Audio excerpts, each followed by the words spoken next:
O Senhor esteja convosco. Proclamação do Evangelho de Jesus Cristo segundo João.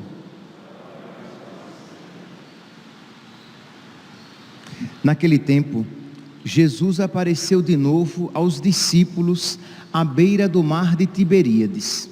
A aparição foi assim: estavam juntos Simão Pedro, Tomé, chamado Dídimo, Natanael de Caná da Galileia, os filhos de Zebedeu e outros 2 discípulos de Jesus. Simão Pedro disse a eles: eu vou pescar.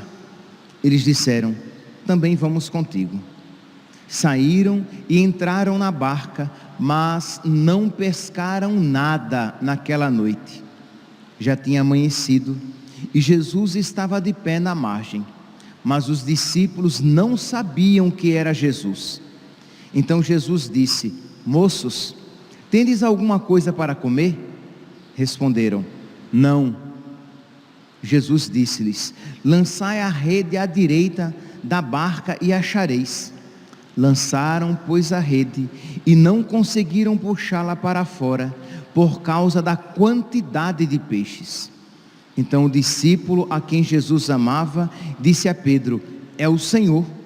Simão Pedro, ouvindo dizer que era o Senhor, vestiu sua roupa, pois estava nu, e atirou-se ao mar. Os outros discípulos vieram com a barca, arrastando a rede com os peixes. Na verdade, não estavam longe da terra, mas somente a cerca de 100 metros. Logo que pisaram a terra, viram brasas acesas, com peixe em cima e pão. Jesus disse-lhes: trazei alguns dos peixes que apanhastes. Então Pedro subiu ao barco e arrastou a rede para a terra. Estava cheia de 153 grandes peixes. E apesar de tantos peixes, a rede não se rompeu. Jesus disse-lhes: vinde comer. Nenhum dos discípulos se atrevia a perguntar quem era ele, pois sabiam que era o Senhor. Jesus aproximou-se, tomou o pão e distribuiu por eles, e fez a mesma coisa com o peixe. Esta foi a 3ª vez que Jesus, ressuscitado dos mortos, apareceu aos discípulos. Palavra da salvação.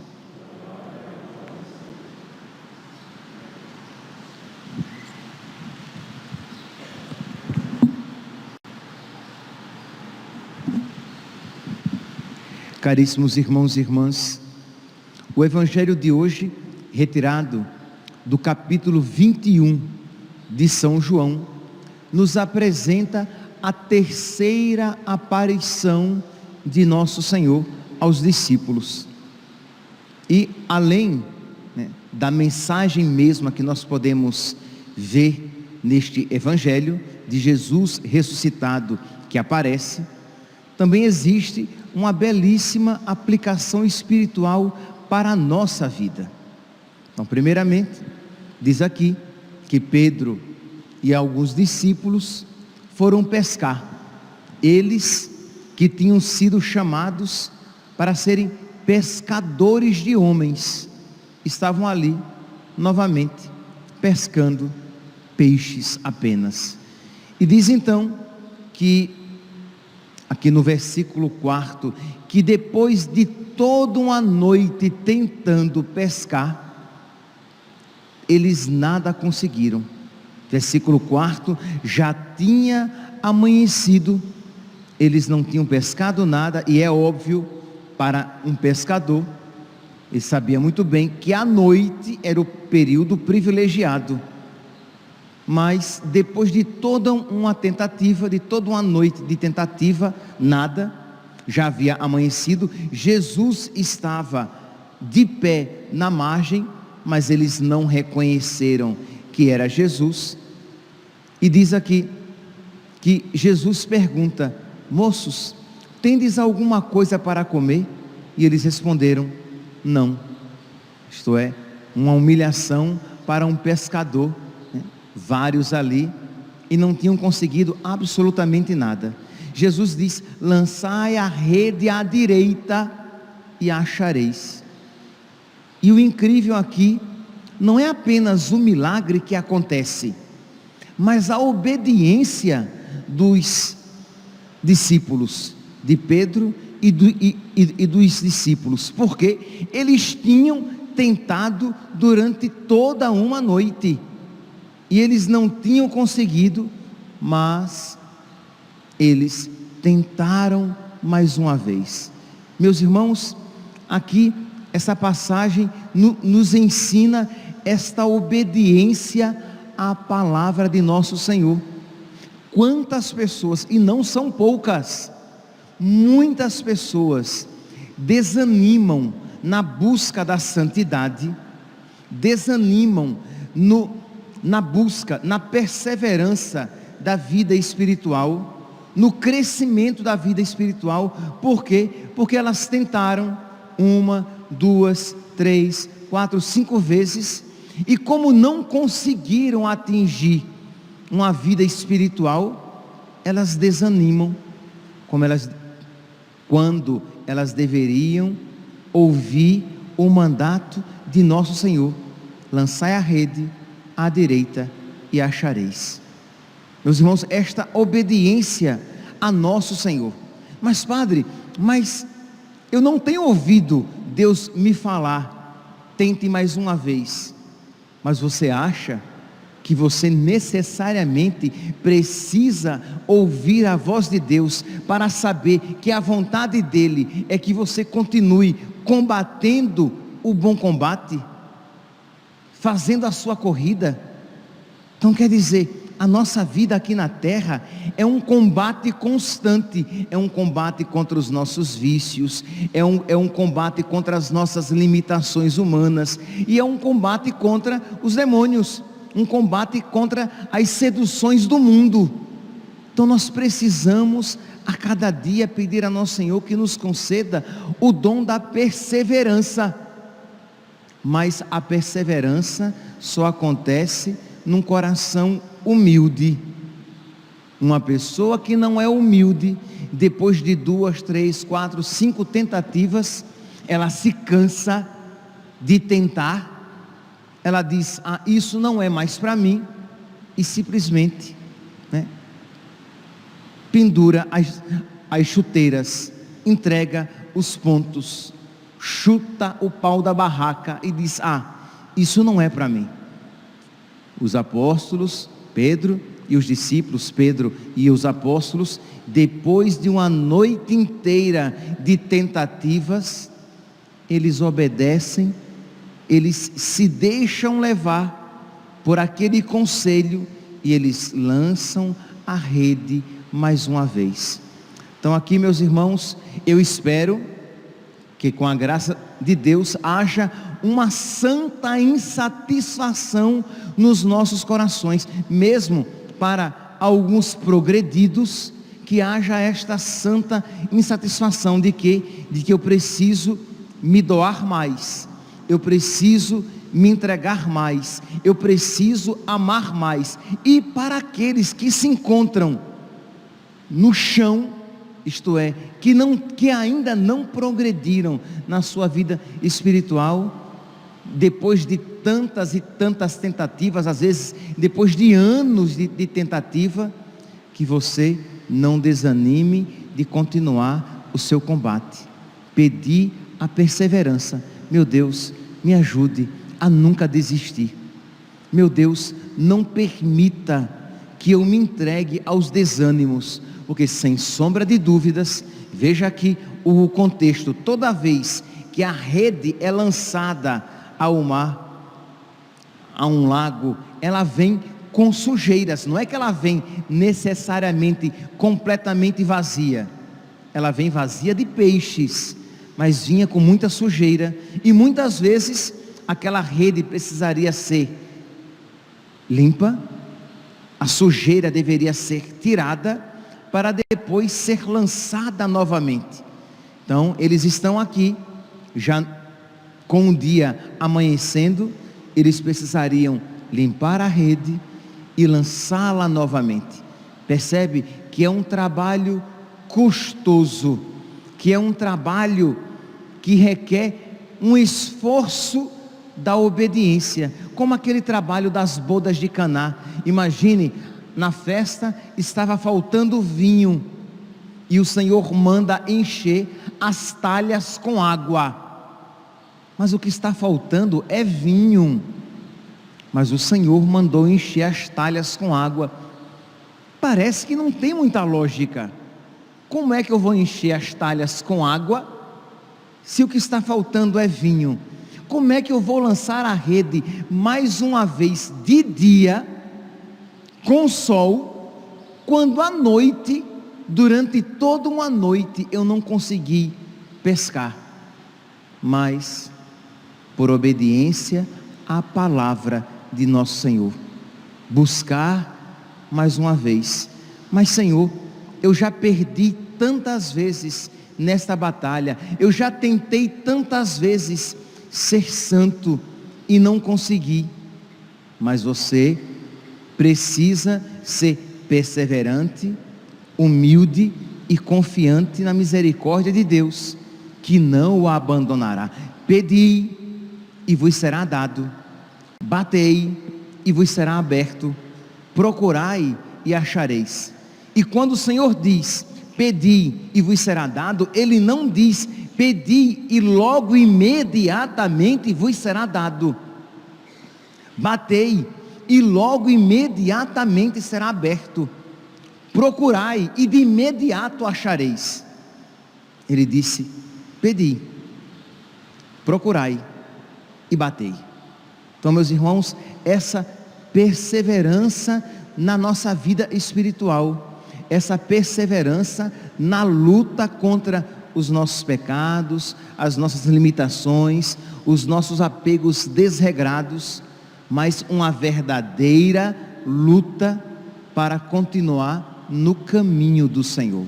Pois bem, então diz aqui que eles lançaram a rede e eles conseguiram pescar. Incrível. Diz então que João, ele olha mais aguçadamente e diz: é o Senhor. São João Crisóstomo diz que o amor fez em João, concedeu a João uma visão mais aguda, mas o mesmo amor deu a Pedro uma maior vivacidade. Quer dizer, o amor, ele faz crescer, ele aperfeiçoa as qualidades naturais de cada um. A João aperfeiçoou a sua visão, ele via com profundidade. Não é à toa que o seu evangelho é o evangelho mais profundo.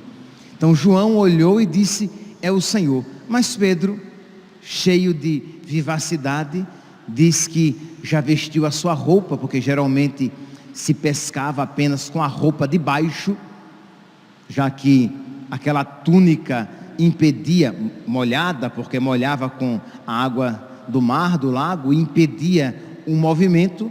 Então tirava-se a túnica. Por isso que diz aqui que Pedro estava nu, isto é, com a roupa de baixo apenas. Ele põe a roupa e pula imediatamente para ir ao encontro do Senhor, não obstante ele o tivesse traído, mas ele vai ao encontro do Senhor. Ele é humilde, ele não fica pensando na repreensão que ele pode receber, ele não fica pensando apenas no pecado que ele cometeu, ele se joga e vai ao encontro de nosso Senhor. E diz então que quando lá ele chega, versículo 9, que logo que pisaram a terra, viram brasas acesas com peixe em cima e pão. Ora, Jesus mandou que eles pescassem, que eles lançassem a rede à direita. Eles ainda estão com os peixes na barca e Jesus já tem peixe sobre a brasa e pão. Aqui, meus irmãos, façamos nós poderíamos fazer várias aplicações a esta imagem. É uma imagem eucarística, mas façamos aqui uma outra aplicação. Ora, os peixes também são uma imagem das almas pescadas. Lembremos-nos que eles foram chamados pelo Senhor para que se tornassem pescadores de homens. Ora, eles tentaram a noite inteira, eles não conseguiram, conseguiram agora apenas com auxílio de nosso Senhor, e quando lá chegaram, peixes o Senhor já possuía. Primeira coisa, meus irmãos, o Senhor não precisa de nós para pescar. O Senhor não precisa de nós para ganhar almas. O Senhor não precisa dos catequistas, dos evangelizadores, dos pregadores, dos missionários, dos padres. Se o Senhor quisesse, Ele ganharia almas simplesmente pela sua própria iniciativa, mas misericordiosamente o Senhor quer nos fazer participar da sua alegria em ganhar almas. Misericordiosamente o Senhor quer nos fazer merecedores de maiores graças por nós participarmos do seu apostolado. Mas o apostolado, para ser fecundo, tem que estar unido a Ele. Um apostolado, meus santos, há um livro belíssimo, A Alma de Todo Apostolado, que eu aconselho a leitura de todos nós, principalmente para nós padres, pregadores, catequistas, missionários. Um livro excelente, quase que leitura obrigatória, A Alma de Todo Apostolado, que vai enfatizar constantemente que a alma de todo apostolado, aquilo que torna eficaz o apostolado, não é a eloquência do apóstolo, a eloquência do pregador, a sabedoria do pregador, do catequista. Nossa, como aquele catequista, como aquele pregador, como aquele missionário, como aquele padre, ele é inteligente. Como aquele catequista, ele tem o catecismo, a Bíblia, os documentos papais, a liturgia na cabeça. Tudo isso é bom, e tudo isso, se unido a nosso Senhor, terá uma força evangelizadora imensa. Mas o que torna fecundo a alma de tudo isso é a sua união com o nosso Senhor. São João Maria Vianney, o Curadás, vai dizer que ele converteu a sua paróquia inteira, não pelas suas pregações, mas pela sua oração e as suas penitências. Ali, de joelhos, a caridade foi eficaz no coração daquele sacerdote e por meio dele no coração dos fiéis. Então imagine o que é um sacerdote que reza, que de verdade faz penitência e reza pelos seus paroquianos. Ora, um A por ele falado terá uma eficácia espiritual muito maior do que toda uma hora de pregação. Imagine o que é um catequista que de verdade, que ele vai dar a sua catequese em estado de graça. Um catequista que se confessou, que está em estado de graça, que comungou e, é claro, é óbvio, que se preparou também. Ora, ele se sabe um instrumento de Deus, porque ele está em estado de graça. Imagine um ministério de música, que vai cantar a liturgia, que vai cantar a Santa Missa. Pois bem, ele está em estado de graça. É claro que aquela voz, que aquele cântico, ele tocará mais profundamente o coração, a alma, não apenas os afetos. É óbvio, nem falei, mas tá bom, né? Estamos num tempo que até precisamos falar. Imagine um padre em estado de graça. É óbvio que o padre tem que estar em estado de graça, mas um padre que está em estado de graça, um padre que tem vida de oração, as suas palavras não apenas emocionam, mas elas arrastam as almas, ela ganha os corações. Um padre que se sacrifica pelos seus fiéis, porque ele sabe que as almas são ganhas pelo sangue, pelo sacrifício. Então é claro que o seu ministério terá uma profundidade, uma eficácia muito maior. Imagine um pai e uma mãe que jejuam pelos seus filhos, que rezam de verdade, mas não é aquela oração fajuta de um Ave Maria, um Pai Nosso e vai dormir, rezei pelos meus filhos. Não, um pai e uma mãe que de verdade rezam pelos seus filhos, que de verdade fazem penitência pelos seus filhos, que de verdade se empenham e se preocupam pela salvação dos seus filhos, até mesmo mais do que com a sua própria salvação.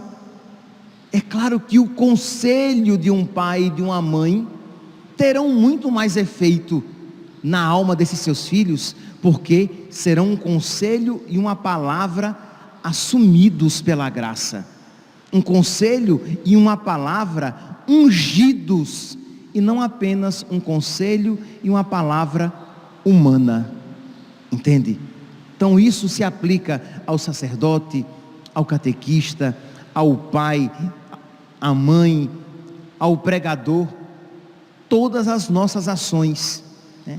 Quando nós vemos, por exemplo, Padre Pio, que tinha esse costume de rezar pelos seus penitentes, de rezar por aqueles que ele iria atender. São José Maria Escrivá, que tinha o costume de rezar pelo anjo da guarda daqueles com quem ele iria conversar. Percebe que são pessoas que têm consciência do seu nada, são pessoas que têm consciência de que eles, por eles mesmos, não têm nada o que oferecer. Padre Pio, São José Maria Escrivá, São João Maria Vianney, eles sabiam que por eles mesmos eles nada alcançariam, eles não ganhariam almas. São João Bosco, a sua consciência de que por si mesmo ele não ganharia aqueles jovens, mas que por meio da ação da graça, por meio da ação de Nossa Senhora Auxiliadora, por meio da ação de Deus, as suas pequenas ações eram elevadas à milésima potência.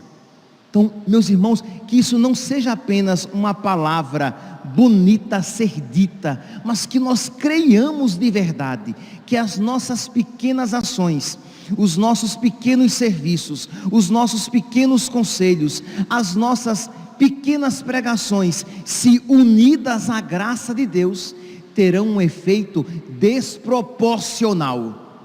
Isto é, eu fiz tão pouco e o efeito foi tão grande, porque o pouco com Deus é muito, é imenso, é grandioso. Que Deus acenda novamente esta certeza nos nossos corações, para que nós, unidos a Jesus, quando lançarmos as nossas redes, pesquemos sempre grandes peixes, para a glória de Deus e honra da sua igreja. Louvado seja nosso Senhor Jesus Cristo, para sempre seja louvado.